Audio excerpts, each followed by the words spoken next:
We all write our own stories. Where is Richard? I'd like to speak to him. I'm here. This time. That's me, the mero, Mr. Richard Montanez. I'm the guy who helped bring the world the most popular snack it's ever seen. Are you ready? I've been ready. Welcome to ISF, everyone. Jason Carter here. Thank you so much for watching. Flamin Hot Cheetos are undeniably one of the most popular snacks in the world, but how did the spicy staple come to be? Flamin Hot is a new film based on the book by Richard Montanez, a Latino man who created the delectable flavor, working his way up from janitor to company executive at Frito Lay. We were on the red carpet with director Eva Longoria, who was making her directorial debut along with the stars of the movie, who drove home just how important this story is for the culture.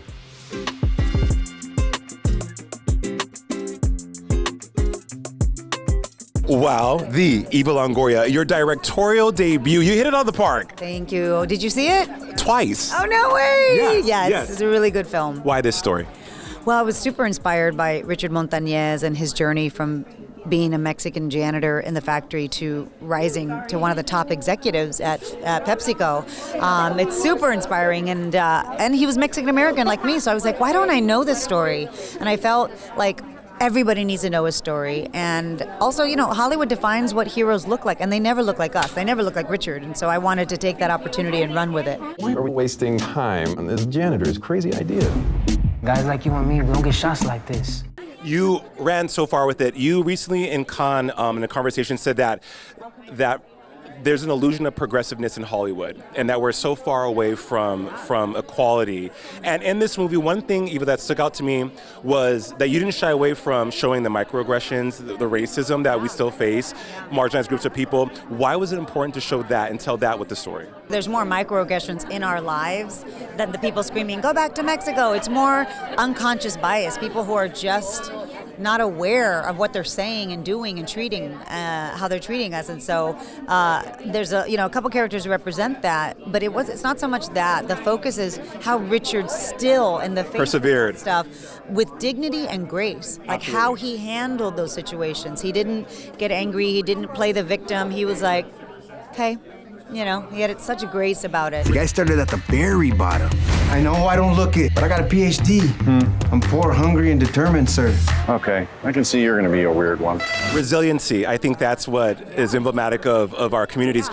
Very quickly before I let you go, it's Pride season, Pride Month. You are a huge LGBTQ plus advocate. How are we celebrating this year?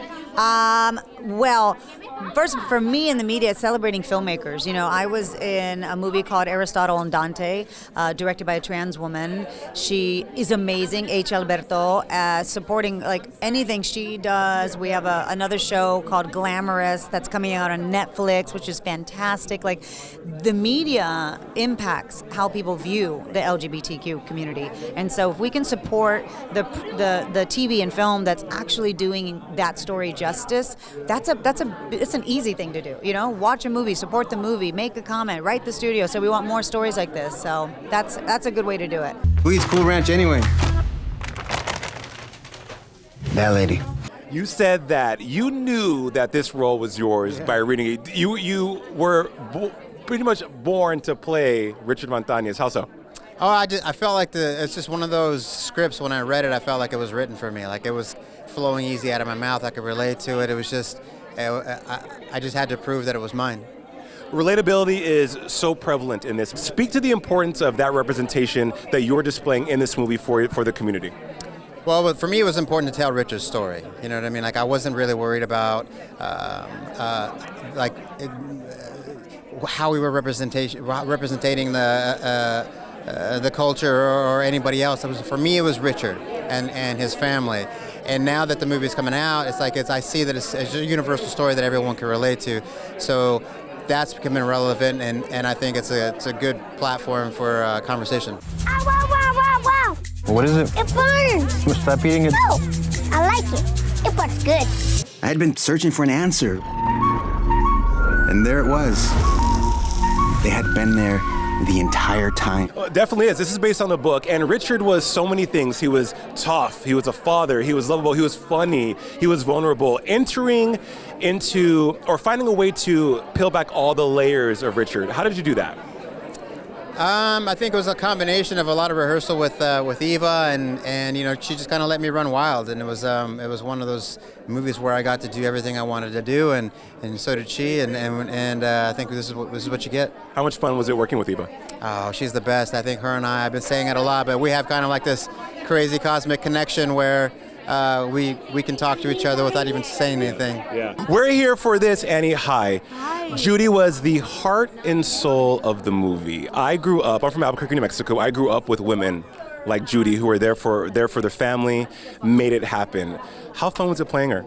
It was the role of a lifetime. We don't really get roles like this, you know, with faces that look like ours, and especially strong female characters like that are so complex. And God, it was such a dream, and I think I did pretty good. You did. She's like, I think I did pretty good. You smashed it. What was the one thing about Judy's character that resonated with you the most? I think it was the totality, seeing that there were so many colors to paint with her that I live in my day-to-day life, and to meet her and to know that she is a real person that has lived this experience. I was like, let's go in and do the damn thing. I know this. That's my tia. That's me. Absolutely. One of the things I loved about the movie was watching the progression of yours and Jesse's characters through their life, from when they met to their romance, their relationship. You know, when people watch this movie and they experience Flamin' Hot, what do you want them to take away? I want them to see themselves.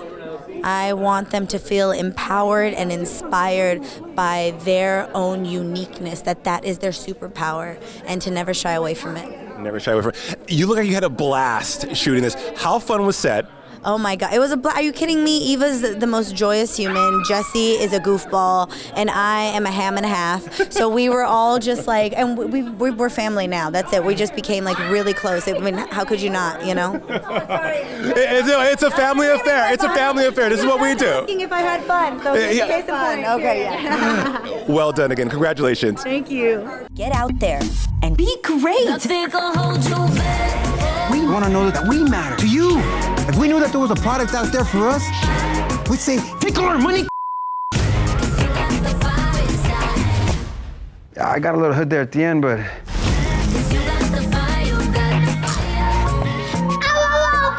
Burns Burns good or burns bad? It burned good.